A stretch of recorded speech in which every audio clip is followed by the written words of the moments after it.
Here's my controversial opinion about the Ghostbusters franchise. Ghostbusters is okay. Ghostbusters 2 is also okay. The all-female reboot is about the same level of okay. Every Ghostbusters movie is just an okay movie in my opinion. My favorite might be Afterlife that came out a couple years ago. Either it or the original. I'd have to rewatch them both. Anyway, how does Ghostbusters Frozen Empire live up to this lineage? It's okay. Apparently they went into making this movie trying to emulate the vibe of the real Ghostbusters cartoon. Now, I haven't seen any of that show, but I feel like I get the vibe of it. A monster of the week, or rather, ghost of the week kind of comedy adventure, right? Heck, I'd be willing to bet $10 that there is a cold weather themed episode. Because that really is a classic one for kids shows. Let's see, yep, there's one. You owe me $10.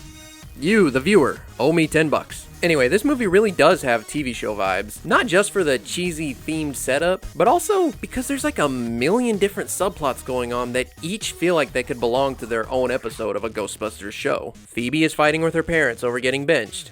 Finn Wolfhard has a rivalry with Slimer. Ray and Podcast have a YouTube channel. Kumail Nanjiani has an orb with something mystical inside it. The containment unit is getting full. Winston runs a big Ghostbusters company now. Phoebe makes friends with a ghost girl. Ray and Podcast chase a possessor ghost. Kumail Nanjiani's family has ancient secrets. Bill Murray is there. It's a ton. In the first half, none of them really feel like they go together, but in the second half, they do start to come together. The thing is, though, the way the plots converge doesn't feel forced, but it doesn't necessarily feel all that smart either. Everything just kind of happens, and then it's over. It's kind of anticlimactic that way. Like, you know all the icicle spears and stuff you see in the trailer? I thought all that would be the setup at the end of the first act, or maybe the halfway point, but no, that's the climax. And there's really not much more to this Frozen Empire besides what you see in the trailer. At the end of the day, though, I'd be more willing to forgive all this if the movie was funny. But it's just not. They don't even really try to make jokes all that often. But when they do, I don't know if it's because they're too slow and clunky on the delivery or what, but they just fall flat.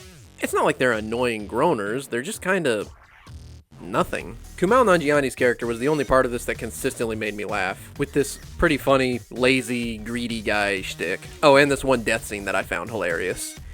Does that make me a psycho? Anyway, even if they weren't funny, all the characters, old and new, were still likable.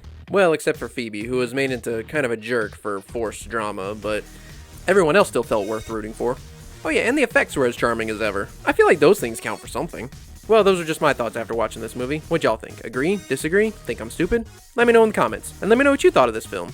As for me, I say, Ghostbusters Frozen Empire? More like Mythbusters Frozen Empire.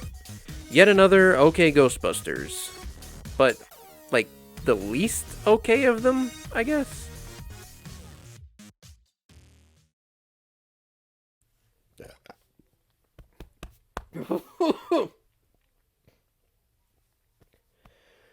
Ooh. Ghost peppers.